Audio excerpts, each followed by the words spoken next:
And talking of networks, all of us have smartphones. We've got broadband Wi-Fi and multi-channel TV at home. Now imagine trying to use these devices with the snail-pace internet and the analog systems that we had in the 1990s. And that in some ways is a problem faced by 21st century European airline industry when it comes to operating within an air traffic management infrastructure designed for the consumer demand and the political realities of the 20th century. After another year of misery caused by industrial disputes and creaking infrastructure, the cost of a dysfunctional ATM system to airlines and to the environment is clear. Something must be done. But what? The industry and the Commission have been talking about a single sky in Europe for decades. What will it take to create a seamless ATM system that works in the interests of airlines, of the consumers, and perhaps most importantly, the environment, while retaining while reassuring nations about their concerns with national sovereign airspace? So I'm joined by a distinguished panel to debate the issue. Rogier Lieshout is head of the aviation department at SEO Amsterdam Economics, a consultancy and research organization. Next to him, Poole is Director General of CANSO, the organization that represents air navigation services providers in Europe. So perhaps he feels that he's going to be on the firing line today, but I think he's going to have some very robust defenses on behalf of his members. Next to him, representing the OEM's take on this, is Arjan Meijer, who's the CCO of commercial aviation at Embraer. And the final panelist, someone you are no doubt all familiar with, is Johan Lundgren, CEO of easyJet, an A4E member, and able to give us the perspective of an airline who are, of course, very much in the thick of this. But before we kick off the panel discussion and ask for your questions from the floor on Slido, and perhaps have a poll on this as well, I'm going to ask Rogier to summarize a study that his organization has carried out into the environmental impact of ATM inefficiencies in Europe. So, Rogier, over to you. Thank you, Murdo. Thanks for being here. Just a quick overview of the study that we have done together with our colleagues from 270 in the Netherlands on the environmental impacts of disruptions and inefficiencies in the European airspace. Let me start by saying that combating climate change is one of the main challenges facing our generation and maybe also the future generations. And it's a shared responsibility. In 2009, the airline industry set itself some targets to reduce CO2 emissions. That's already 10 years ago.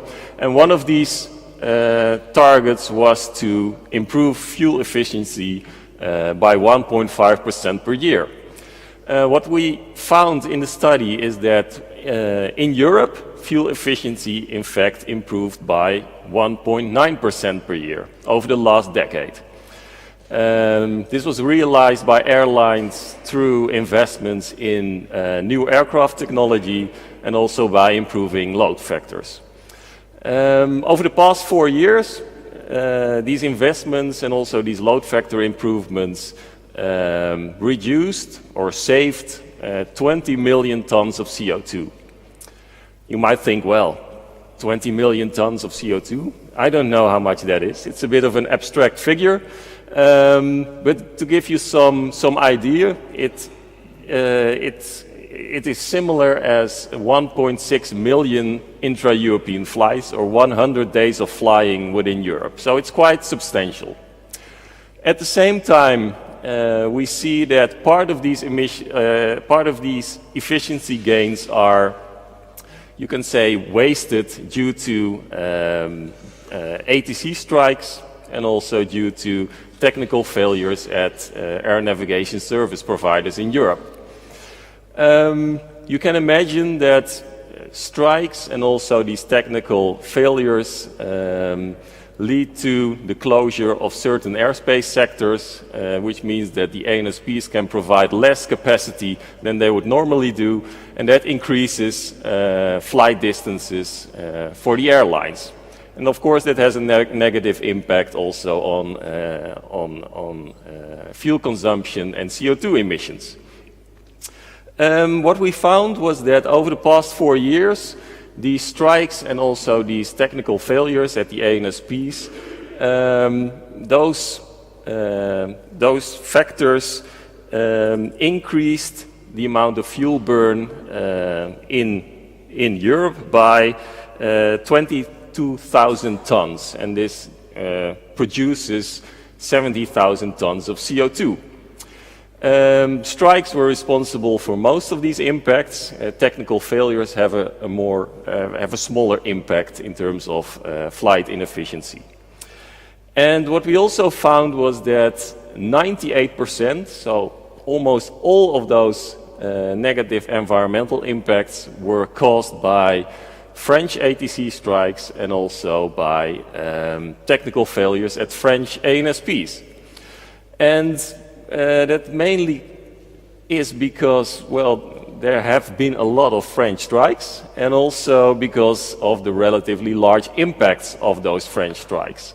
French strikes on average last for 2 days, which is relatively long. Furthermore, those French strikes affect relatively many flights because of the central geographic location of France within Europe. And third, during a French strike, not all overflights are guaranteed, which is also a factor which contributes to the large impact of the French strikes. Finally, we looked at the impacts of the European airspace and how the design of the European airspace leads to inefficiencies.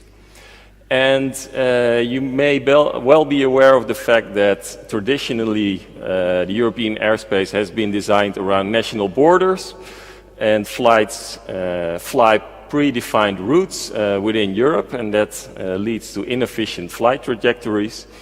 Of course, CAES is trying to improve that by functional airspace blocks, free route airspace, flexible use of airspace, but progress within CAES is relatively slow for political but also technical reasons, and therefore still inefficiencies remain. And what we found was that over the past 4 years, those inefficiencies led to 300,000 tons of fuel being, well, wasted, which equates to 1 million tons of CO2.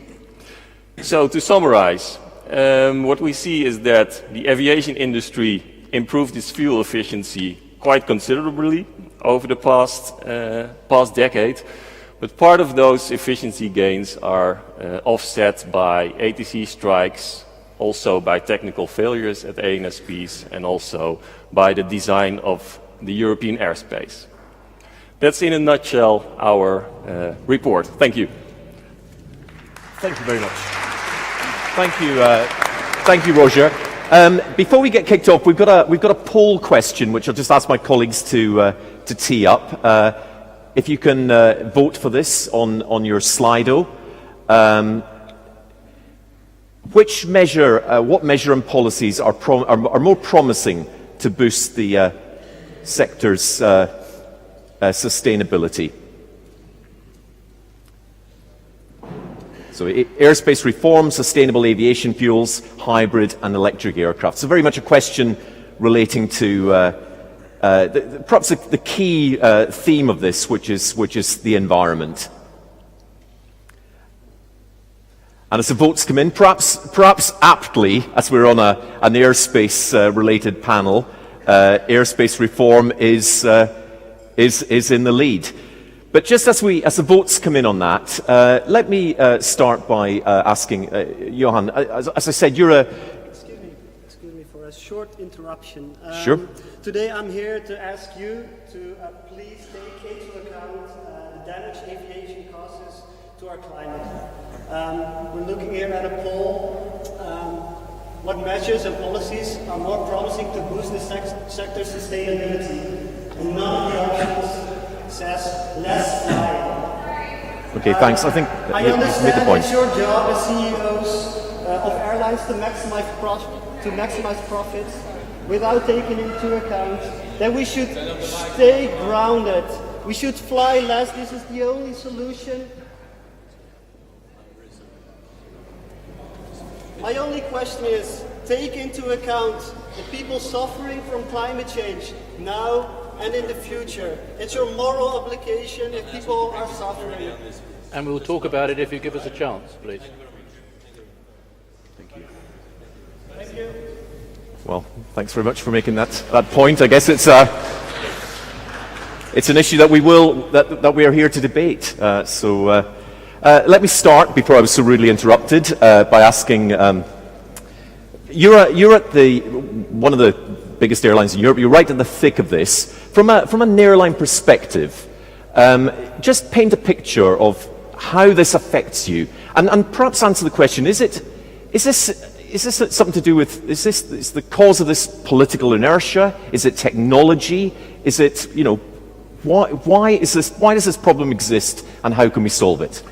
I mean, it's a question that affects us on so many levels, and you touch upon some of them as well. And I think first and foremost, it comes back to the customer relationship. I mean, we first and foremost, we are here to look after our customers in the product and the service that we are offering them, and that's something that we always will do. Now, the disruption that we've seen in terms of delays and the cancellation, where the majority of that is caused and with things that sits outside our control, that is not something that is obvious to the customer, because we are the one who are then refunding and compensating them for that. And that's an obligation that we should not try to get out of. That's something that is there. But I think that the issue is that it becomes then always a question to say that, it's always the airlines who has the solution for this. It's the airlines who's clearly paying me, therefore they got to need to be the one who's responsible for that. Say that there are a number of components in there, and one of the biggest one is this about the airspace. So I think everybody's in agreement on that.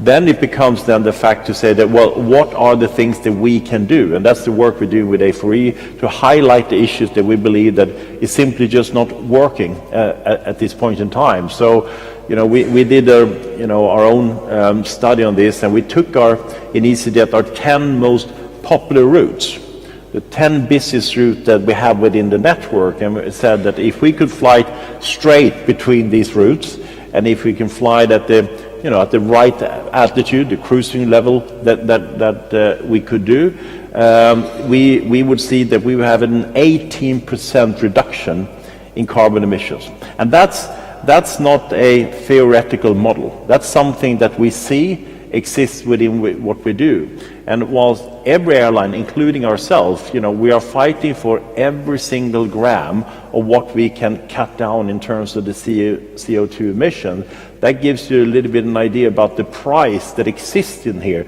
the opportunity that exists in here, if we are getting some action on this to work.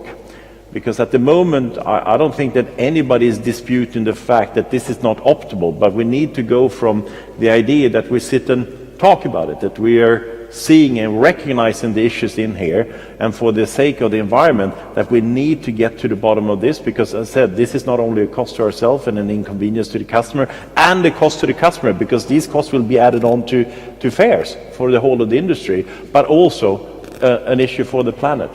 So it touches us on every level, and that's why this is such an important issue to make some progress on. Absolutely. Jeff, I mentioned perhaps flippantly earlier that you were going to be in the firing line here, but you represent the air service navigation providers. What could they be doing more, or does the problem lie elsewhere? Yeah, I'm here today rather being in the lion's den, really. But like Daniel, I intend to get out of here unscathed by being friendly and constructive and collaborative. And part of that is going to be addressing some of these issues. So I'm not going to be defensive, but will push back on some issues. Of course, anyone can do better than they're doing today, but I think a lot of this debate fails to recognise what the key issue is, which is fragmentation of the airspace. We agree with A4E on all of the problems that are there, but the focus needs to be on fixing it. It's not about throwing bricks at each other. And what I mean by that is it's right to call out strikes in France. It's right to call out capacity issues in Germany and so on. But it's also right and extremely vital to call out the states for their failure to reform airspace. And if we look at what's happening in air traffic management in Europe today, there's a huge amount of good work going on, huge amount of good work in many, many good ANSPs. It's important to understand that there are more than 30 ANSPs in Europe that haven't had strikes. There's a huge amount of work going on with the network manager in Eurocontrol on air traffic flow management, improving the delays and so on situation for this summer. Real collaborative work. There are 8 streams of activity in the network manager plan that the ANSPs are working on. When there is an incident, Eurocontrol is very dependent on the good ANSPs around France or around Germany or wherever what happens to take on the extra load, and there's a lot of flexibility there. So the point here is, this is like climbing a mountain. You know, you're always looking at how much you've got to achieve, but sometimes it's good to stop and look how far you've come. And air traffic management in Europe has come a long way in terms of flow management, processes, introduction of new technologies, and we do have a lot of new technologies coming in that will make a huge difference, coming out, in particular coming out of the CAES program. So we've got the opportunity now with those new technologies to make the difference. But there's no point really in doing that if you're just optimizing within national silos. So the call has to be a joint one, working together to raise the game on airspace reform. So please, let's focus our efforts on fixing the problem, not blaming each other. And if I can make one final point, the gentleman who interrupted us made a good point, because at the end of the day, aviation has to have a license to grow. One of the most successful things we've done together through ATAG is the environmental situation with ICAO and all of the stuff with the commitments we've made, Corsia and so on. Let's not throw that away by actually saying, oh, look how bad all of this is. So we need to get our messaging right, and we need to work together on fixing the problems. So a structural challenge as well as a technological challenge. Absolutely. Johan, if you want to come in on that. Just say that, completely agree that, personally I think that there should be a bigger mandate for the Eurocontrol to do more when it comes to the organizing around this. So there's absolutely no, disagreement with that on the fragmentation that exists there. But when it comes to the fact that, that there isn't enough people who are doing the work, when it comes to the fact that, we're not getting sufficient notice for strikes, this causes us, we saw Thomas this morning about the total economic impact the disruption has was it 17 billion, I think, that the Eurocontrol showed us in the study that they've done. I think one of the issues that what is so frustrating for us as an airline, that we are sitting here and we are paying and compensating for something that we're paying Eurocontrol a service that is not being provided. That's why this is so frustrating. So, I would agree with you that this is also comes into when it comes to the fragmentation piece in here. But, the issue, as I said earlier this morning, this is not very complex in terms of the things that needs to get done.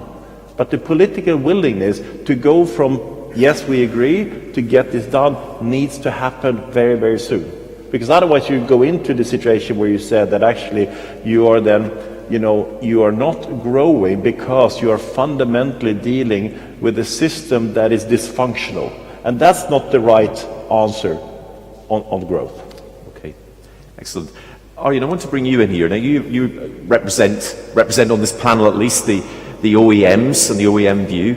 You're perhaps one step removed from some of the politics around this. Obviously, the OEMs have been, Embraer and others have been making great strides towards making aircraft more efficient.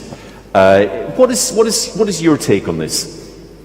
Well, thank you, Murdo, and good afternoon. Well, I like the comparison to the climbing the mountains. Instead of looking up, looking back, we should also acknowledge what we have achieved as an industry. And talking on behalf of the OEMs on the airframe and the engine side, if I hear the number of 1.9% that we do improve on an annual base, if you look at the billions and billions of dollars that we do invest in getting better technology and getting better airplanes, we have done a lot of good work. So let me start with that. If I look at Embraer specifically, we talk about sustainable fuels. It's number 3 on your list. But there's gone a lot of effort in using biofuels. We've done the Ithaca project. We started small with having a bioethanol crop duster where we're still flying with. So we're doing the small steps. We had the most efficient airplane in the segment with the easyJets, and within 10 years we improved it to the E2, not only re-engineering it, but making it a completely different airplane. So we like for like, so there's no seat growth, airplane growth. We're looking at a 17.3% fuel difference in a similar aircraft size, which is an amazing achievement. Now, I think looking up the mountain, we have to look at the second point that came up, which is about electric and hybrid. And if you, Airbus made the remark yesterday that if you want to ask us 10 years ago, we wouldn't have the answer. In the car industry, we're seeing what's happening. We see baby steps in our industry now. Embraer is actively working under Embraer X with Uber Elevate to start small on an electric vehicle with a few passengers in it. There's clearly initiatives now with a bigger electric platform. We believe up to 10, 20 seats. Some people believe it might be up to 30 seats. But it will have a small range, right? And I think the solution that we're looking for in Europe with bigger airplane, longer range, at this moment, the weight of the batteries and the recharging of the batteries are the limiting factors to make that happen.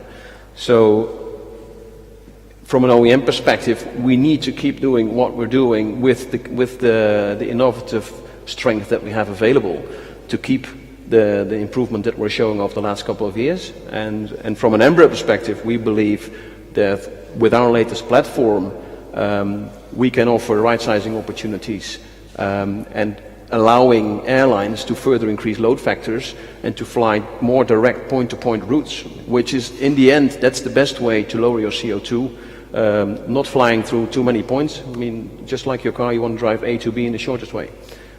Okay, absolutely. I'm going to ask for some questions now on Slido if you'd like to submit a few. And just while you're doing that, I'm going to ask a question just to Jeff again. You touched on it, Jeff, about technology. We've seen technology make huge strides in other fields of our life. I talked earlier about smartphones, and Arjan talked there about the progress that the OEMs and the engine manufacturers and the fuel companies have made. When it comes to some of the technology that that your members use specifically, could it be that the technology just makes this question almost redundant in 10 years' time? That the advance of technology means that we won't need to be talking about the politics of it and the structural problems? Well, I think that's right, because if you just introduce technology in today's processes, you're not going to get anywhere. By bringing in things like system-wide information, automation, space-based surveillance and so on, you've got to change the fundamental operational processes. So that does change what we do.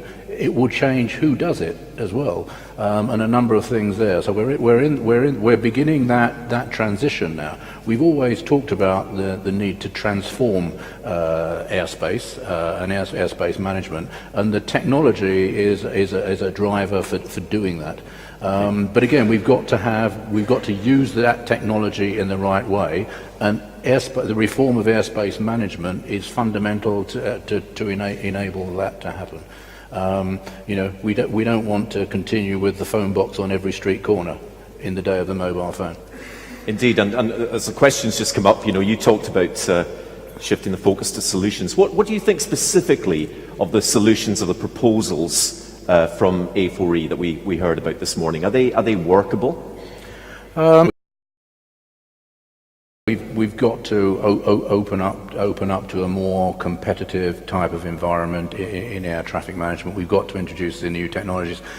We need to work together on this airspace reform, but we also need to work together on regulatory issues. And I come back to the point that Johan made about, what about the shortage of air traffic controllers? Some of that is quite clearly a mistake, and you can't tolerate mistakes. It should be fixed. But if you want to, for example, one of the proposals I think was train air traffic controllers in 6 months. Well, there could be a long debate about whether that's feasible or not.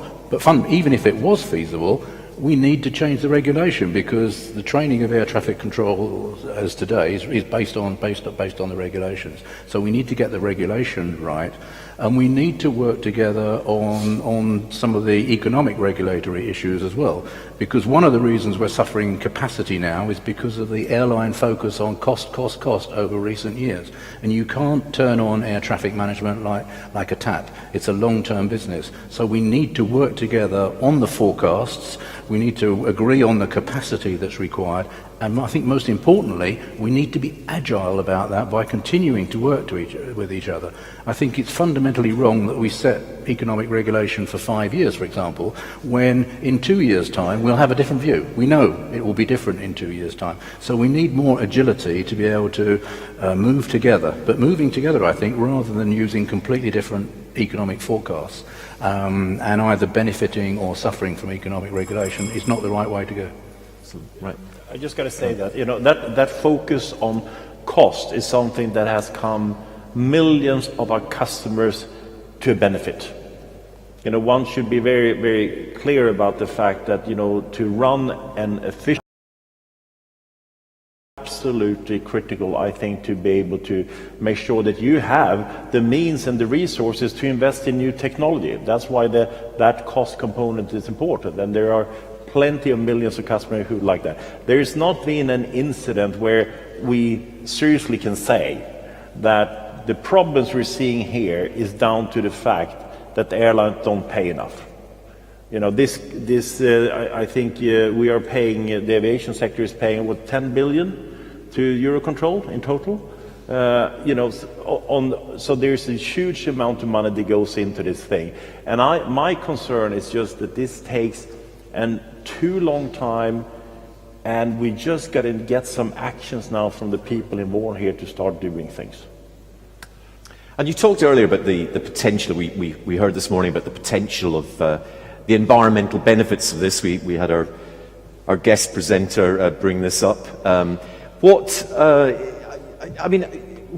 is the potential here with the environment if we manage to reform air traffic management successfully?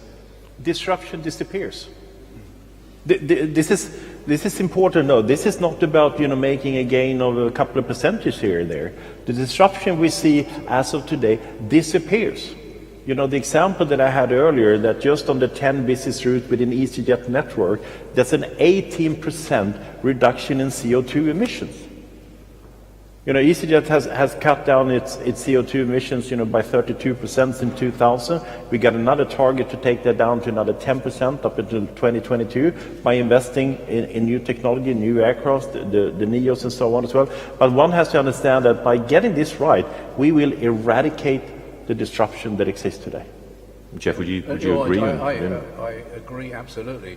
But we also have to get our messaging right as well, because our messaging is we are being deprived of these benefits because of this fragmentation of the airspace, and that needs to be fixed, and it needs to be fixed by the people that can fix it. And Arjan, maybe one for you. What's the, as I say, we had our guest presenter here earlier, the people who broadly think aviation isn't a good thing. It's damaging to the environment. What's your message to them? How do you convince them that aviation, aerospace, is doing a good job to be much greener than it perhaps was? Well, I think the data speaks for itself. I think the industry has been growing, and we all know the economical benefits of having the global aviation sector and what it brings to us. There's no debate about that in my view. But clearly, if we look at the targets that we set ourselves for 2050, we need to do more than what we're doing today. I mean, there's no doubt about that. But there's a couple of very strong nuts that we have to crack together, because we're talking, if we look at the points here, about technical availability of new systems and new concepts. But it also needs to be economically viable, and someone has to pay the bill for that. I mean, if we make a similar comparison to the electric cars, I mean, if I look in Holland, the amount of electric cars has boosted greatly over the last couple of years, but largely because of incentives created for the people to use it, because there's a price, we need to pay a price to make it all happen. But on the other side, we need to make sure that we keep the aviation running to support the economy. So it's a dilemma that we have to solve collectively. Absolutely. A question for Rogier. I know this was outside the scope of the study you did, but someone is asking, it's easy to determine the effect of delays and strikes and so on because they're measurable. But what about the inefficiencies in airports and the airlines themselves? I mean, do you have a view on that? That's perhaps a contributor as well, playing devil's advocate perhaps a little bit. Yeah, it's a fair question, and I think airlines are already trying to also reduce their fuel consumption and emissions on the ground by, for instance, single-engine taxiing or maybe electric taxiing in the future. And also regarding the departure and approach procedures at airports, progress is being made by implementing more efficient procedures. We didn't analyze the environmental impacts within the terminal area of the airports, but it's certainly a fair question, and when you look at what is being done already, I think things are looking good, but of course there's always more that can be done. Yeah. And Jeff, you said you were Daniel in the lion's den earlier. I mean, let's give you an opportunity to perhaps fire it back at the airlines. Is there more that the airlines could be doing when it comes to the environment, and perhaps taking some of the attention away from what has to be done on the air traffic management side? Well, I'm a member of the ATAC board, and as I said at the beginning, we do a lot of good work together, airlines, airports, manufacturers, and air traffic management, and we need to do that together. And I think our industry approach is paying off on the environment. We need to do a lot more. We need to have the license to grow. We need to be able to demonstrate that we are meeting our commitments, and perhaps even more. When it comes down to the day-to-day stuff, yes, of course airlines can do better. Of course airports can do better. And that again requires collaborative decision making at the local level at the airports to actually say, you know what, this particular airline procedure is screwing us up. It's screwing up the airport, or it's screwing up the ATM. So we need to change it together. Same with the airports and so on. But I think we do need to recognise that, we're picking on the big issue, which is the airspace side. But there are a whole load of other contributory factors there which can be addressed and should be addressed. I think we're addressing the environmental environmental challenges at the global level between the different industry sectors. We need to do much more at the local level with collaborative decision making and working together there, I think. And Johan, I'd put that question to you. I mean, the focus here is very much on the ATM side, but is there more that airlines could be doing? I mean, easyJet, of course, you're right at the forefront of this with a lot of the things you've been doing. There's a question about, and perhaps you could just update us while you're on it, on the Right Electric initiative, how that's going. Yeah, I mean, I think that all the European airlines are spending a lot of time on this because it's hugely important for us to do. And easyJet, we have now our emission is 78.5 grams per passenger kilometer, and we got plans to remove that to another 10%, which makes us one of the more fuel efficient in Europe. So that's something that is inbuilt, so to say, in the system. And you are never complacent about that. You always got to find, and you can always find things you can do in order to be more efficient on that. I think it's down to that point to say that, look, you got to still put it in proportion that the high vast majority of the disruption comes from things that sits outside our control. That doesn't mean that can't take responsibility for the things that sits directly within our control, and also the ability that airlines have to mitigate some of the consequences while these things has happened, which is also an important point. We've had on the question, we've had a relationship with Right Electric for some time now. They are focusing on finding a electrical propulsion, an electrical solution to aviation going forward. They've had a 2-seater down, which has worked successfully this year. They're planning a 9-seater electrical propulsion for this year, and it's quite interesting. I chaired a round table with some of the leading authorities in Europe about battery technology and on the issue about what is it in the future about this? When can we expect electrical airplanes to become a reality? And we have said together with Right Electric that to aim for that they will have a contributing factor at 2030. This is something that has been previous year by some people said that, look, that is not possible. There was nobody among these leading authorities who actually said that we don't believe that is possible. Because what happens is that technology moves on, and what you're seeing today is not what you're going to see in 2 years, and 3 years, and 4 years. So it's equally a call also to the community, who doing the research and investment, that we are helping and also investing to also keep that momentum going, because at some point it will have an impact. And whether that is 2030 or whether that is a hybrid into electric, that is not the key thing. The key thing is in here that at some point it will affect this industry, and it will affect it for the better. Yeah, I used to write about the car industry in the late 90s, and I remember then the concept of electric cars was like life on Mars stuff, and look at now where electric cars are. So perhaps we're looking at a similar timescale with viable electric aircraft. We probably shouldn't touch too much on the electric aircraft side of things, because we're here really to talk about air traffic management. There was a question which it's just disappeared, but it was a very good question, and it's one that we touched on earlier about nation states' concerns for national airspace and sovereignty, and it's the same with. If you're an island country, you're very jealous of the sea around your country. Airspace sort of gets considered in the same way, particularly from a military side of things. How real is that concern, Jeff? Maybe I could ask you for this. And is this something that nations could be? There's some sort of compromise available where nations don't have to feel compromised when it comes to military airspace, but can perhaps work more efficiently together when it comes to commercial? Yes, I believe there's a lot that can be done there, because many of the states sit behind the sovereignty argument, and that's put out by Director Generals of Civil Aviation and Civil Aviation authorities, because if you can move to a pan-European system, they're out of a job.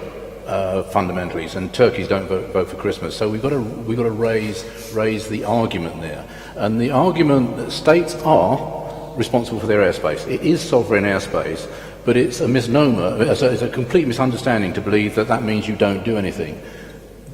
To share airspace collaboratively is exercising sovereignty in a responsible way, and that's what we need to do. And we need to get states to understand that we're here to increase the size of the cake for everybody, not for everybody to hold on to their slice of the cake.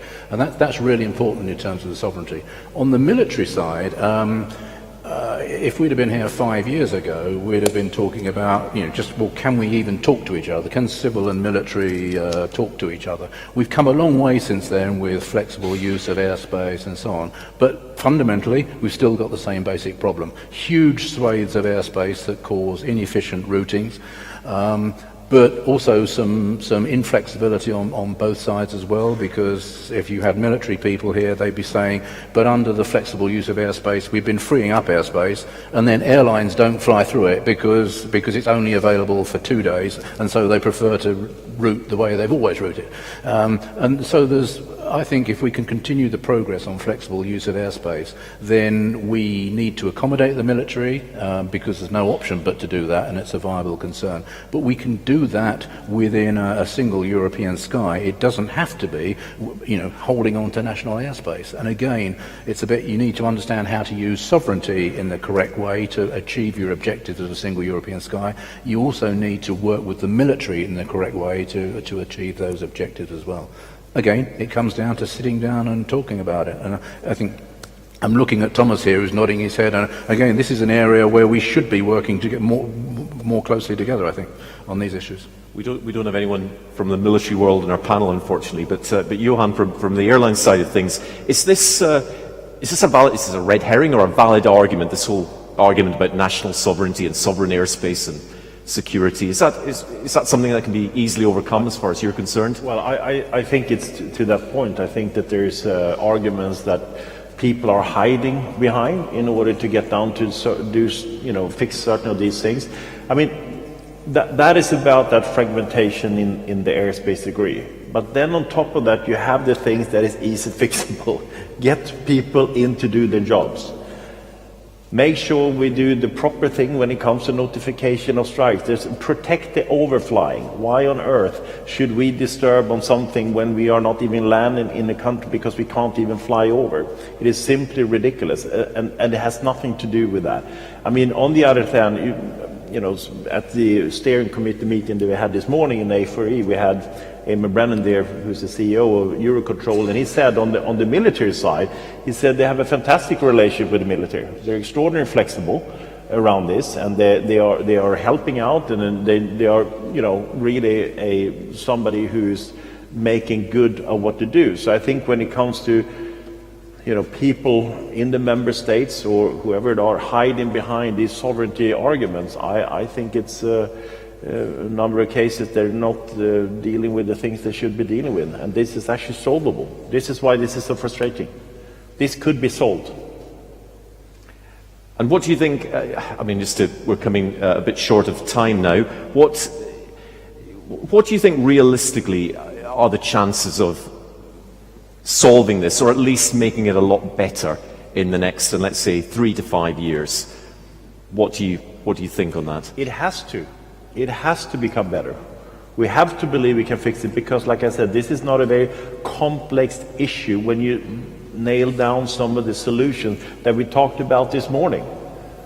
If this was something where you said, well, we're struggling to come up with solutions here, then it might be a different thing. So, you're going to have to believe that now, the European Commission and the Commission will take this on as a first priority to make sure that we're dealing with it, because, everybody will be a loser unless we sort this out. So you have to believe that this will be fixed. Jeff, are you optimistic? No, is I think the short answer, but that means we have to try harder. I've been doing advocacy for a long time now, and I always think if I fail in my advocacy, it's my fault. It's not the person that I'm advocating to. So we've got to find, for some reason, despite all of the things we've all been saying and all of the economic analysis, and we know about the economic benefits of aviation, we haven't got that message through to the heads of states. to make this change happen. So I think in today's environment, I am pessimistic about changes here. But I think, again, I'm looking at Thomas, I think we have to jointly, as industry as a whole, including manufacturers, step up our efforts here and really go for the heads of states to make a difference. It's always been a complete no-brainer to me that says we've got a single European currency, which is even more important than airspace, believe it or not. We've got a single currency, but we can't have a single airspace. Just explain that to me. And we've got to get that compelling case over to the politicians. And it's up to us to make the case and keep pushing, because it won't happen. It won't happen if we don't raise the game. And Rogier, you've been following this fairly closely for the past while, studying this. Do you see any signs of progress? Well, not so much. The solutions are there, I think, with free route airspace, flexible use of airspace, but the political will needs to be there to really implement those initiatives. And, well, in the end, that will make the European airspace more efficient, and maybe then we don't need any additional air traffic controllers at all. So you also solve the capacity issue at the same time. Excellent. Arjan, some last thoughts from you before we finish? Well, I agree with Johan, and I think, as Carlos said this in the earlier panel, I mean, if you look at the trend where we're going, I mean, I don't think it's an option to keep going there. We need to find a solution. And from an OEM perspective, I think we had loads of initiatives. If we look at CPDLC, ADSB out, all kinds of developments, but you need to work together to make it work. We did a lot of efforts, but didn't get the results that we were hoping for because we failed somewhere along the line. But I think we don't have an option. We need to fix this together.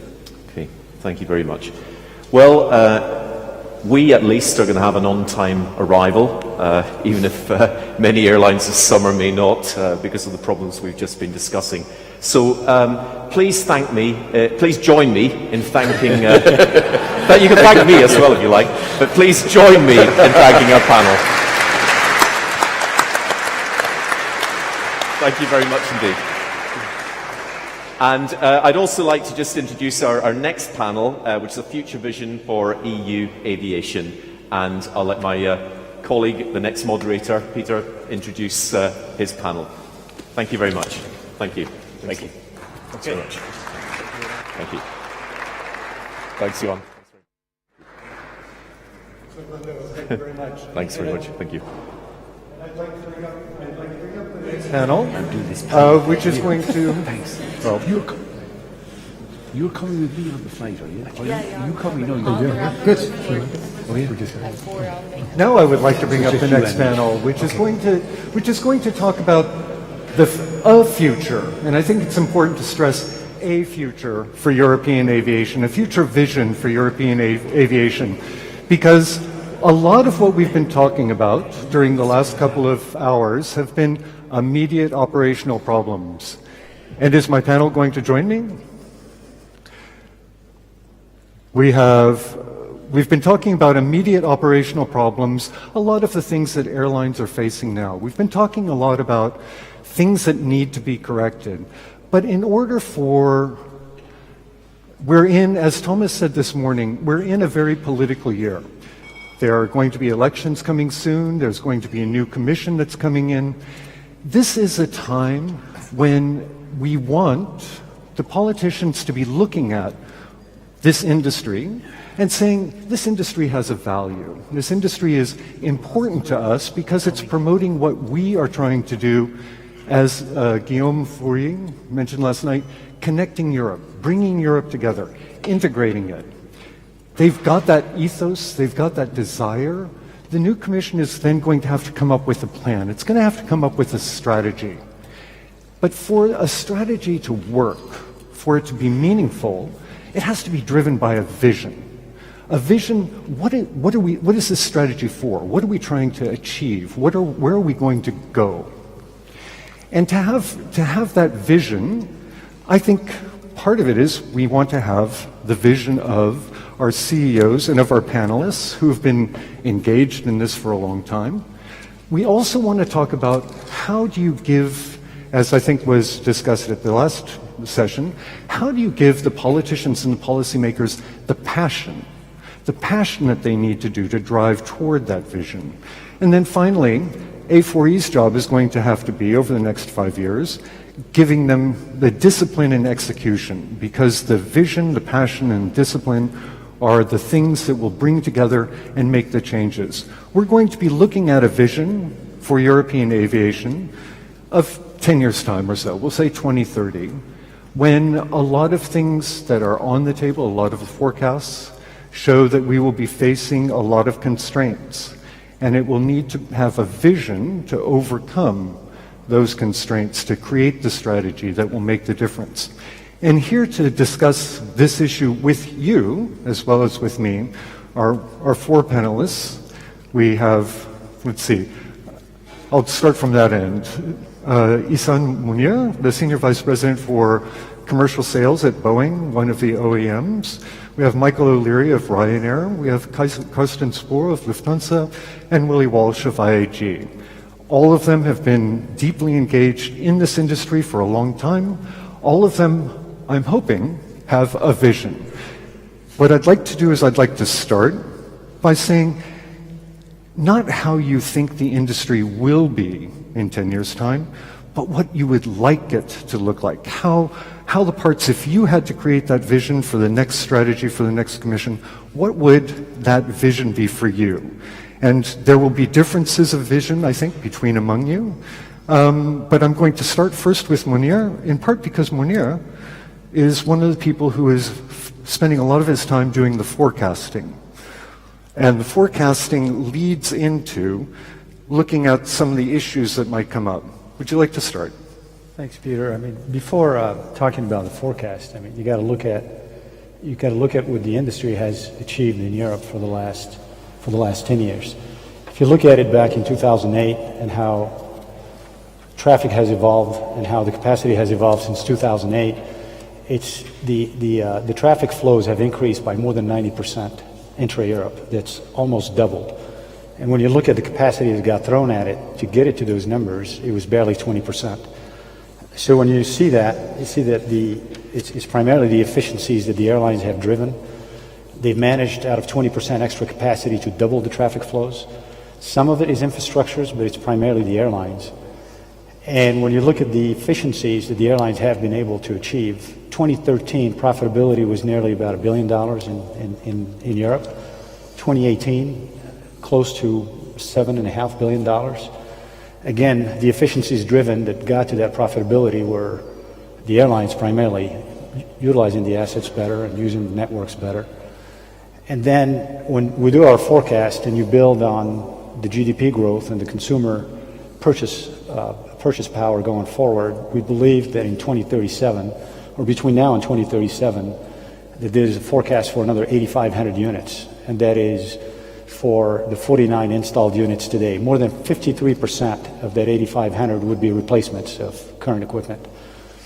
Now, we talk about the efficiencies and we look at what has been achieved, and you talk about the profitability of the airlines and what they've been able to do over the past 10 years.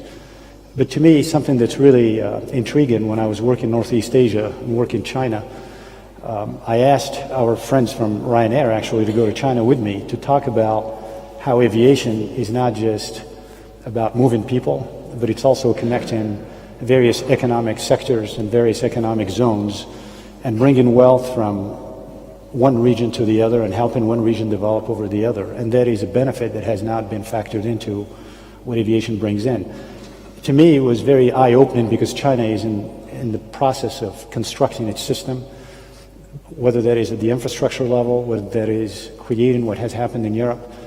But when you look at what happened in Europe beyond just the traffic flows growing, you look at the super hubs and what they're doing for business, what they're doing for the economy, what they're doing for tourism, whether that is Frankfurt and what Lufthansa is doing, or London and what IAG is doing. But then you look at that and complement it with what Ryanair is doing by connecting the wealthy north to not so wealthy south, traffic flows and moving actually monies and people buying apartments and starting businesses in places where they couldn't do it locally. And you see the same thing in China, and if you want to understand how it happened here, just look at what's happening over there. And the factors are huge. Now, going back to the profitability, and how we see the 8,500 airplanes coming into the system, you look at the profitability, imagine what it would be if you could fly the airplanes better than they fly today. If you could utilize all the nav aids and the systems that you have on board to fly the corridor that you need to fly the routes that you need to fly, to do the approaches to the airports that you need to do, spend less time in the air, optimizing your approach on basis of the weight of the aircraft. We build the airplanes to be more efficient. Since the beginning of the jet age, we've improved fuel burn by approximately 70%. We've improved noise by 90%. But I don't think that's being fully taken advantage of because the infrastructure does not allow today the airlines to fully tap into the inherent value of what we've done by way of efficiency. Well, thank you very much. And I think it's very important that you mentioned this context of integrating Europe, integrating its economy with both the cargo and the people flows. But I'd like now, we're talking about potentially moving from 11 million flights, 11 million movements to 16, 19 within 20 years. And, I get a sense that the infrastructure, the capacity to carry that is not there. And when I talk about that sort of growth, that's really the growth in demand. That's what you, Europeans, the economy, that's what you want. And the question is whether or not the infrastructure, as well as the airlines, can actually provide the capability to deliver. And Michael, you were mentioned just now, but I was going to do it in alphabetical order, and you guys have lined yourself up perfectly just the other way around. I'd like to see if you have a vision for what the aviation space should look like by 2030. What would you want it to be? I'm not sure it makes a difference what I'd like it to be. I think where it's going is Europe is inexorably moving towards a consolidation into 5 very large airline groups. The market generally in the next, I think, 5 to 10 years will move from 800 million to about 1 billion passengers a year. You will see the continuing growth of the big 5, which would be Lufthansa, BA, Air France, Ryanair and easyJet, inexorably moving toward 200 million passengers each, plus or minus a bit of M&A. I think that will take place on larger gauge aircraft. We will be continuing to reduce costs. Fuel efficiency on the new aircraft is dramatically improved. Noise efficiency is getting better. I think with the help of A4E, we will make significant improvements in addressing some of these, and they're not infrastructure barriers, they're artificial barriers. You will remove the kind of slot restrictions, for example, that are artificially imposed in Schiphol to protect KLM. We will see radical changes in the ATC infrastructure, ATC architecture. We will have a separate overflights that will limit the disruption caused by national strikes. We will have better flight planning. I would hope to see central airflow management, which actually with the existing infrastructure will give the airlines significantly more capacity. And I think collectively we will all do dramatically new things to lower costs and improve efficiencies. I mean, I think one of the great developments of the last 10 years have been the work that Willie and Carsten in particular have done on taking costs out of what were very inefficient legacy airlines. They've challenged the unions and largely overcome a lot of the union interference. I fear the way the French and the Dutch governments are going to try to renationalise Air France KLM, but if they do, it will it'll make a lot less progress than Carsten and Willie will make in Lufthansa and in IAG. And I would be very optimistic. I think we will get to very significant growth at much lower cost run airlines that will be passing on much lower fare air travel to our customers, certainly within the short haul space within Europe. And we will ultimately take away or remove these artificial impediments on slot restrictions and on ATC flows. And I think we are looking to a very optimistic next 5 or 10 years within the industry, plus or minus fuel and plus or minus a couple of political things that we can never predict or foresee. So Guillaume Faury last night talked about the golden age, creating the golden age, and the things that, and I think your closing remarks last night were just do it. And you're kind of saying that it will get done. Not entirely certain. I'll push you a little bit on that a little bit later, but first I'd like to give the floor to Carsten and say again, my feeling is things don't get done unless people know where the hell they're going. If they don't know where they're going, if they don't have a vision for what they're trying to achieve, for what it should be, it's going to be tough. So if you're going to guide the next commission, and things that need to be done in the future, if we've got a future that we vision, we've got to make changes now. So just give you an opportunity to kind of paint the picture that it should be. No, I think long term, 10 years and beyond, I'm very close to sharing many things Michael is saying. I think talking to the new commissions and politicians should think in that time frame. I think we need to understand that Europe, beyond aviation, is competing with other parts of the world. And the connectivity within Europe is such a driver for making Europe a better or worse place to live, for economy, even for the power as a political power. There is just no way to get along without a functioning aviation system for this continent. So I think that is, not saying it's easy, but I think it's a vision to be drafted. Nevertheless, I think short term I'm a little bit pessimistic, even though mid-term this might drive some change. I think short term we cannot just scale the industry as we have done the last years. More and more flights, more and more movements, more and more passengers in the same infrastructure, I think from two dimensions will come to limit. Our passengers will not bear with us, so it might have an impact on growth. People will start to reconsider if they really do a weekend in Barcelona or in London, if they are afraid of losing too much time due to interruption of movement. And, believe it or not, I think the environmental discussion ahead of us is going to be very much focusing on aviation. I think we're going to get lots of headwinds. That might be seen as a challenge for us, but I see it the other way around.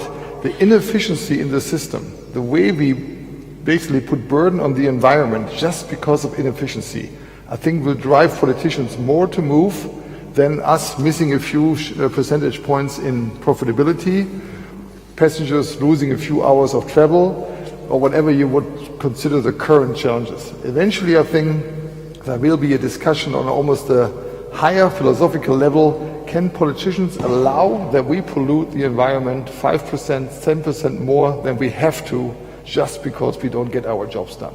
So I think that discussion, again, which might not be helping us in the short term, midterm will be a new act of energy to solving the problems we have actually discussing on this stage for some years now. We are all doing too well that people will do it on behalf of us. We don't create pity as airlines because we're doing too well right now. The passengers somehow don't get their voices together like in other industries.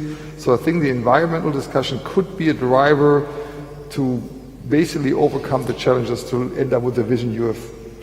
And I do definitely want to come back to the sustainability issue and that particular thing, because the politics of sustainability it could be good for you, but it could also be a significant limiter. Willie, do you want to give a stab at this? Well, I would agree very much with what Michael and Carsten has said. You know, the three of us here representing others in the industry, you know, we want to grow our business. It's about growth. We want to grow it in a way that's financially sustainable, and we want to grow it in a way that's environmentally sustainable. And we can do that. We know we can do that.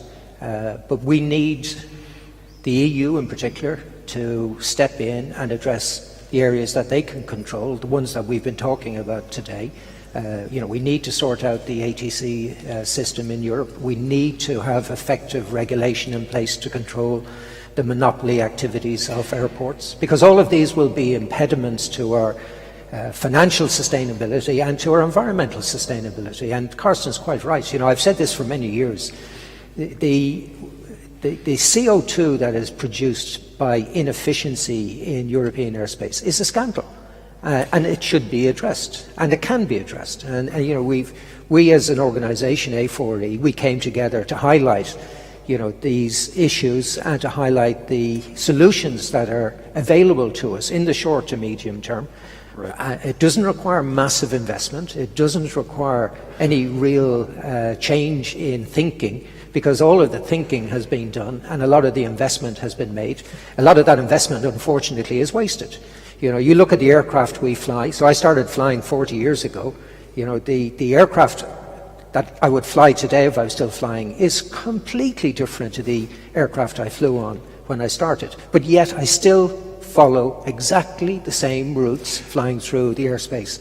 And that's in my career in aviation. So we've got to address, we have got to have effective regulation of airport charges. We've said that as an organisation. We have got to address the ATC situation in Europe, and we've got to be realistic and honest about the environmental challenges and the environmental opportunities that we have. Thank you very much. I'm going to go to the ATC thing because it's come up, air traffic management has come up again and again. It's been particularly in the last panel. And I think Jeff Poole made a number of really important comments. When he was talking about the military and other aspects of it, he basically just said, well, the member states just have to change. They have to let go. They have to, we can take care of their defense, issues, military airspace, that can be protected, but there just has to be a way to go ahead and have the single European sky. You guys have been banging away on it for a long time. You're changing, to some extent, you're changing the narrative to focus on a little bit on the environmental issues. But how much of the importance of connectivity, the importance of bringing people together, the importance of growing the economy, again, what are you going to tell the next commission why they should finally resolve this? How do you empower them politically in a political year to go and actually get something done? Because just talking about the problem that exists we need to give the right motivation, the political motivation. I'm going to come back to you in a second, Mounir, on this one. Michael. I think by giving the Commission reasonably simple solutions. Move to an upper airspace, where you remove the disruption that's caused to overflights by national strikes, particularly in France. Shorten the period of time it takes to train new ATC providers. It's not a complex job. It doesn't take 3 years to train one. I mean, we can train an aircraft captain in 3 years. TMs compete against each other. We move away from this failed single European sky project that has never delivered any benefit at all. So, and when you get to the airport regulation, effective regulation, particularly of some of the the monopoly airports who want to build marble palaces. These are simple measures. I think that the success of A4E in the last 3 or 4 years is that we have developed these cogent solutions that are readily implementable. What we need now is pressure upon the political authorities, particularly the new Commission, to deliver these solutions. Okay, and Carsten, where are you going to find that political will? I mean, the words political will came up a number of times during the discussion today. Where's that political will coming from? I've given up a little bit on just bringing across good arguments, because the arguments have been around and we surely improved how we deliver them, because this is how A4E was founded. It doesn't seem to have an impact. So I think there's 2 game changers out there. One, another summer like last summer. And maybe there's another one in 2020. Surely we work with our teams every day not to make it happen. Am I promising my customers it will not happen? No. So I think if there was one good thing about last summer, it has intensified the discussion. Also because politicians have been affected. So in a way, the system has to prove that it cannot just go on.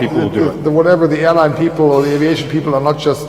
Because politicians, to be honest, are approached every day by somebody asking them to do something. So they probably have some kind of filter mechanism, otherwise you can't survive as a politician. I think what we are showing again this summer, unfortunately, is there is a need to act. And again, I repeat myself, this environmental issue, I think, will get a lot more credibility than our commercial issues. So also that, I think, will accelerate the discussion compared to the last years. We have a discussion in Germany now if there should be very short flights, like 200 Ks. There's a reason for it, but I understand the discussion. There's a discussion if people should go to Mallorca for one evening of fun for 20 euros. I understand that discussion, but in a free society, well, how can you keep people from doing it? But wasting 5 to 10% of pollution just for nothing, that, in my view, has to be raised to the top level of discussion, and that will make an impact, I'm sure. More every year. And maybe it will. I mean, a structure that's groaning under its own weight, you don't want it to collapse in order to get political will, but if that's part of it, then that's so it goes. Mounir, I'd like to come back to you, though, on this, because we are talking about the future. Within 10 years, is this ground-based air traffic control navigation system even necessary? Could you just leapfrog it? What are you doing in the aircraft that has an impact on how this whole issue could be resolved? Well, I think, like Willie said earlier, the airplane from 40 years ago has nothing to do with the airplane today. When you look at all the satellite-based nav aids that you have on board, you look at all the artificial intelligence put on board, you look at all the optimization tools and apps that we've put on board, lots of them don't get utilized the way they could or should. As I said earlier, an airplane, when you talk about sustainability, an airplane wants to fly, when it's at a certain weight, as it burns fuel, it wants to go to a different altitude. In some cases you do, in some cases when they do the handover, they won't let you do it. So you have to get stuck at a certain corridor just because that's the way it is. And then you get to the next corridor, when you get to the next ATC, and then they'll put you somewhere else. Same thing with speed. Same thing with how you approach.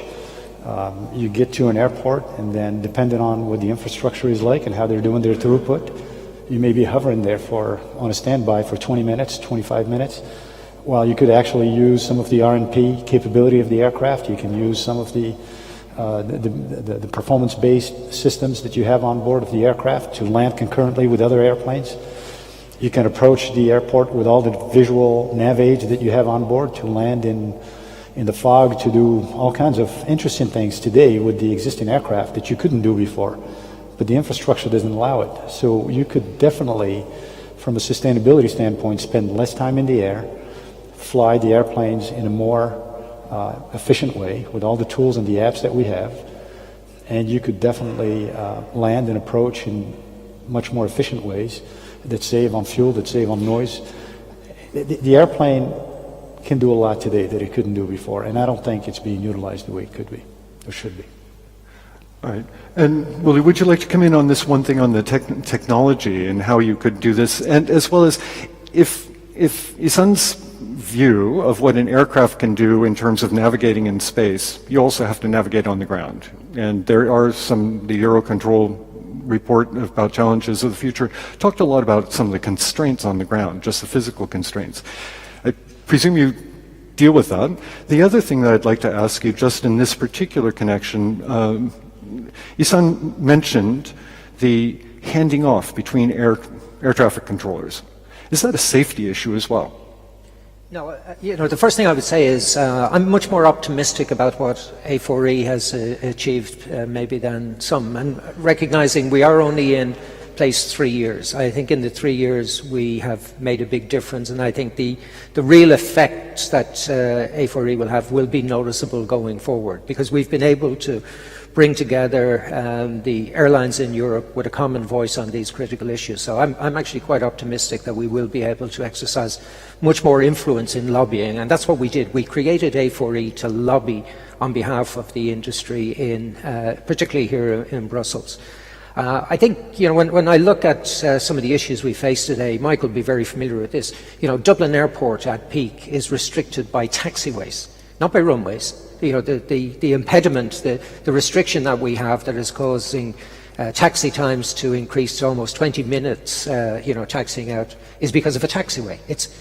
This is a piece of tarmac that we need to put in the ground. We don't need expensive runways, we don't need new navigation equipment, so there's lots of little changes that can be made. It requires airports to work better with airlines to understand what is creating the bottleneck and what can be done to resolve them. Ihssane has said it, you look at how our aircraft can fly today compared to how they were flying when I started, 737-200, very basic navigation equipment, but we Tango 8.5. It wasn't an airway, but there was nobody else down there, so we would fly down that way to avoid French airspace when they were on strike back in the 80s, and they used to do that as well then. Today the aircraft can go anywhere. The equipment that we have on board the aircraft is just fantastic. it properly. And this is where I think we become frustrated. You know, as an industry, we have spent billions supporting the manufacturers who built all of this new equipment, but we're not able to use it properly. And that, I come back to what I said, that's a disgrace. You know, it would be like us, all car drivers being restricted to only 3 gears, you know, that you can't use the rest of them. Despite the fact that, you know, that's the most efficient way of using your car. If you said, no, you can't, you know, I know your car has 6 gears now, but, you know, you're only allowed to use 3. You know, look at your fuel consumption when something like that happens. And that's what's happening with us. We're being prevented from fully exploiting the huge advance in technology that we've seen, particularly with the aircraft, the way they've been designed, the navigation equipment, the computers on board to provide us with support to understand how best to fly these aircraft in the most economic way possible. So, you know, if we can get over some of these impediments, and Michael was right, you know, these are artificial restrictions. You know, they're not hard restrictions. These are artificial. These are because with, you know, ATC, we said it this morning, Karlsruhe is restricting airspace over Europe because the management in that unit does not have sufficient people, because they took a decision that there wasn't going to be a growth in flights through Europe, and they planned their manpower based on their assessment, which was completely wrong. You know, and we need to call it out. You know, this is poor, inefficient, ineptitude on the part of management that is driving huge inefficiency in the industry. That's got to be tackled. You don't need a debate around that. You either need to get the guy who's running it to run it better, or fire him or her and get a new person in. And you know, that's what would happen with an airline. That's what should happen with these ATC, inefficient ATC providers. They should be replaced, get more efficiency, let somebody else do the job. Because there's a lot of efficient ATC providers out there. You know, and it's terrible that they're all being tarred with the same brush now. You know, we talk about ATC inefficiency. It's not that every ATC or ANSP is inefficient. It's that the system is inefficient because of the actions of a number of very, very poor operators. Which was again the feel that you have to still feel that you have to just find the political will to do it. But speaking of political will, Carsten, in your remarks you talked a little bit about the sustainability issue as a political, potentially as a political challenge for your industry, and you're facing a lot of criticisms. The industry is facing criticisms. You've got the technologies, you've got things happening. Can you successfully turn this around to make it so that it politically it makes sense to make these changes? For the power of the climate change argument is a good one. You're right now the center of it. These efficiencies, can they be retold in a climate change narrative sufficient to get the political will to go? Or are people going to say, you're the problem, you're going to get taxed? Well, again, I do believe the sustainability discussion is a short-term challenge for us because it creates questions, maybe even restrictions we have to overcome. Midterm, it's the answer to overcome the problems we have been discussing for years. I'm convinced. In my hometown in Munich, a few years ago, people were asked to vote on a new runway. They voted it down. In the last weeks, they were asked if there should be more agricultural land for bees to be able to reproduce themselves. Half of the inhabitants of Munich went to the town hall to sign up for this. So there is a different way to motivate people to do something on environmental things than there is to do on infrastructure or economical arguments, especially the young people. By the way, also supported by countries where there is full employment and the economy is going well. This might be different in a place where job creation is number one. But I do believe this sustainability discussion will create the force we need to optimize our industry. Yeah, as Ihssane said, airplanes can now fly up to whatever, a few feet to optimize their altitude. We closed the upper German airspace for all domestic flights. For that, this could be done by an intern to find out which aircraft should be in which altitude. We limited half of German airspace and wasted thousands of tons of fuel just because of that thing. And again, Lufthansa complaining, this cost me a few millions, nobody cares. One day somebody figuring out this is as much CO2 as a mid-sized German town is producing all year, that will make politicians move. I'm unfortunately convinced we will need this argument because the others don't work. Ihssane, on the sustainability issue, some of the things that have been mentioned. Biofuels, but the biofuels cost in terms of the amount of land that's necessary. Are there the electric fuels, from your point of view, as a person who makes the frame, not necessarily all the engines, I tend to think that changing the fuels is going to be the major impact within the next 10 years rather than in electric motors. But, you know, you tell them what you can provide so that in 10 years' time they have no sustainability problems, there's no problem for them. I talked earlier about how since the beginning of the jet age we moved the efficiency, the fuel burn efficiency, by more than 70%. And if you look at every aircraft we bring to market, it has better fuel burn than the one before it. You look at the 737 MAX, for example, it's a 16% improvement over its predecessor. You look at the 777X, for example, it's 15% to 20% better than its predecessor. We've been on this continuous journey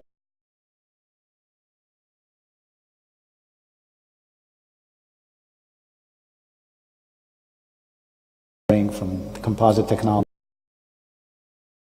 to the airframe itself, especially when you're talking about the 777X. On the 737, yeah, I agree. Most of it comes from the engine. We're spending a lot of money on biofuels, electrofuels. We're looking at all sorts of technologies when it comes to the fuel burn and how you can integrate it with the airframe. But there are other things, like Guillaume said yesterday. Would you have thought 10 years ago that you would have hybrid electric cars today? The answer is no. No one thought that it was doable. On the airplanes, we are doing some things today on a smaller scale, not the 150 passenger scale, but on a smaller scale. There are some hybrid electrics that we're flying. There are some things we're doing with cargo drones.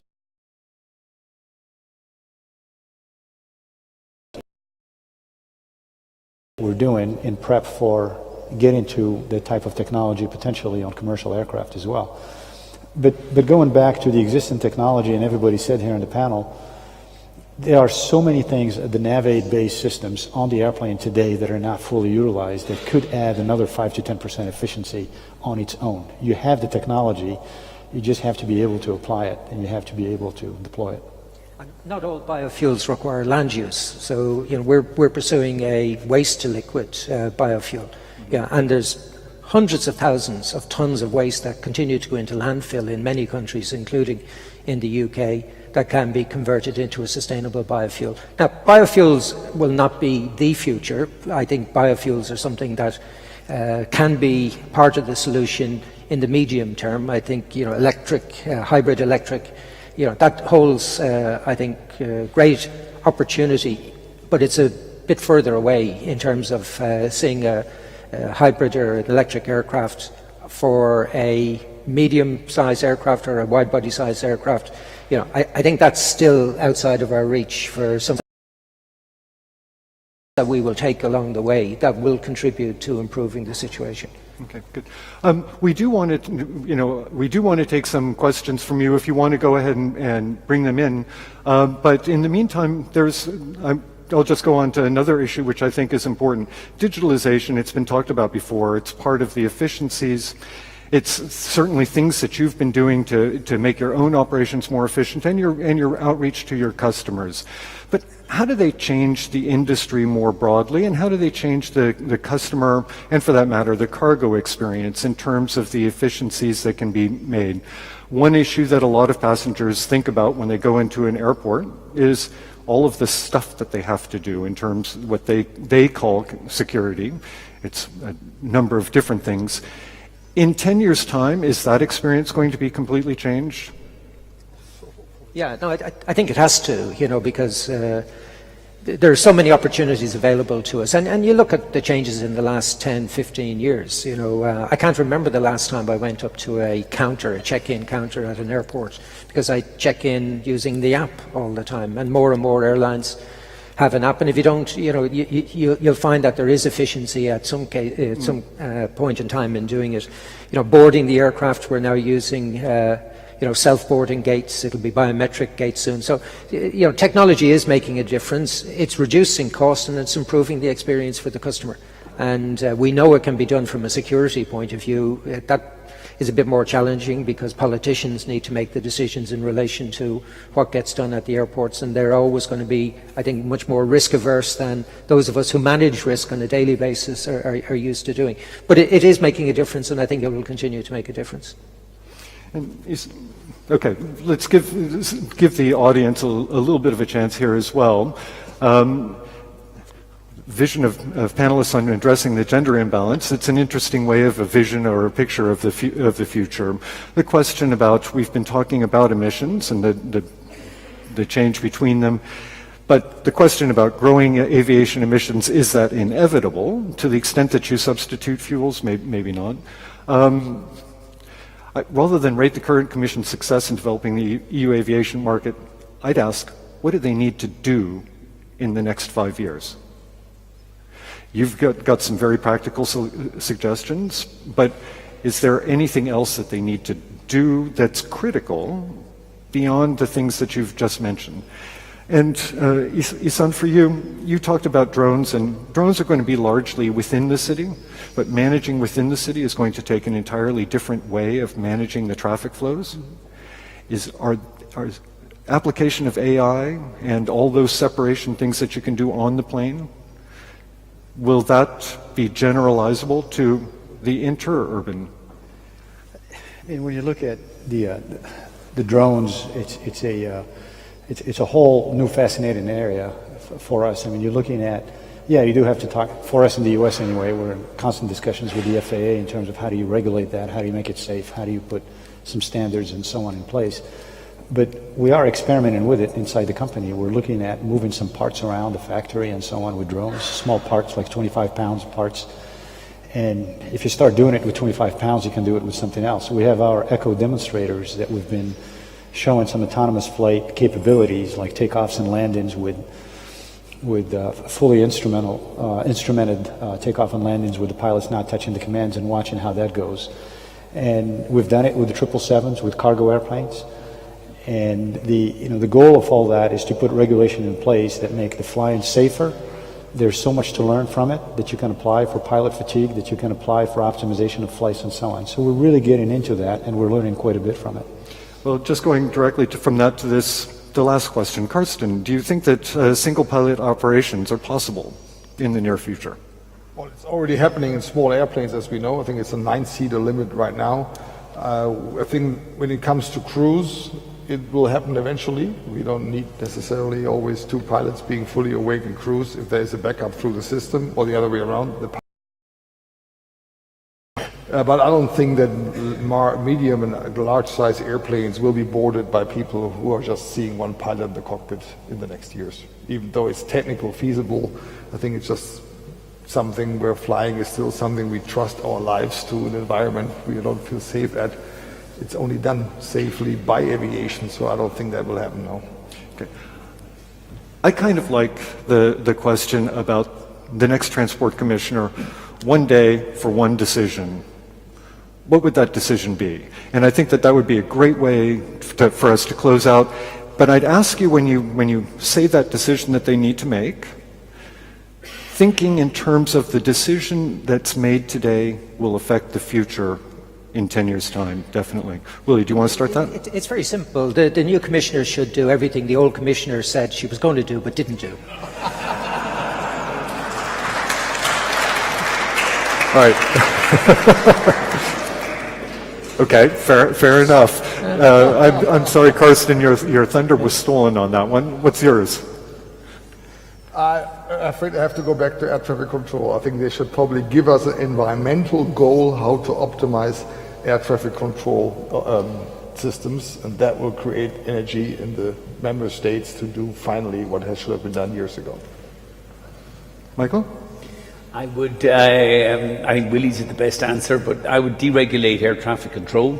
I would require the governments to sell their national air traffic control providers and create the same deregulation and liberalisation and competition between the air traffic control providers that deregulation of the airline industry in 1985 and 1995 delivered such benefits for Europe's consumers. Deregulation of the ATMs, getting rid of the dead hand of government and forcing them to compete against each other so that the most efficient producers will dominate would be the way forward. It would at a stroke eliminate certainly 50-60% of the ATC delays that we struggle with on an annual basis.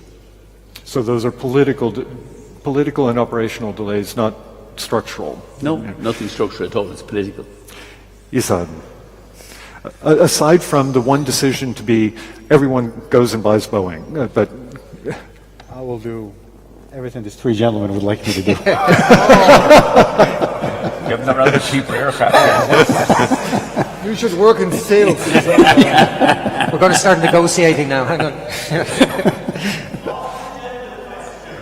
okay, I'll ask the gender question. Well, let me, because I think it is a fascinating challenge. So it's said specifically in relation to engineering. You know, we are, and I'll speak for what my airlines are doing. We are targeting. We're trying to get more young women into our business, particularly in engineering and pilots. It is a challenge. I've said this before. Aer Lingus recruited their first female pilot in 1977. I think all of the pilots that Aer Lingus had in 1977 have now retired. Aer Lingus is at 10% female pilots. So it's taken over 40 years to get from 0 to 10%. Which is unacceptable. It is unacceptable, but there's no simple, easy solution. You know, we're still finding that when we advertise for jobs, and in Aer Lingus, for example, we're advertising for cadet schemes that we're sponsoring, we're still getting, it's 70%, 80% male applicants. And it should be 50-50. You know, I can't understand why it wouldn't be 50-50, other than we're just not yet convincing young women that aviation holds opportunities for them. Now, it is changing and it is improving, but it's much slower than it is. And we're doing the very same with engineering apprentices, and we're out there in the schools, we're telling, and you've got to get into the schools, because we've got to get them at an early age and get them thinking about aviation, get them thinking about engineering, get them thinking about flying as opportunities for them. And this is a job that, you know, everybody needs to participate in. We have a responsibility to talk about the opportunities and make sure that what, you know, has been historically seen as a male-dominated industry addresses that. And there's no reason why, you know, we can't attract more young talent into our airlines. We succeed in that. What we're not doing is getting the balance between male and female talent coming into the system. And if we can't get them coming into the system, it's going to take years before. Boeing seen a change in the gender balance in your engineers? Yeah, I mean, I look at when I joined Boeing 22 years ago in engineering, and you look at it today, and there has been a change, but it was not easy. It had to be a deliberate plan to do it. You had to go work it, and work it not just at the recruiting level, but work it at the STEM level, at the lower levels, at the high school levels, before high school levels, and get young ladies very interested in the engineering world and making sure that they feel comfortable doing it. And I've got 2 young daughters. On weekends, I take them with me to the factory and show them around that they too can do this. That's a great way to end. Thank you all very much. Please join me in thanking our panel. And thanks very much. Thank you. Hey, Carsten. Thanks very much, Ihssane.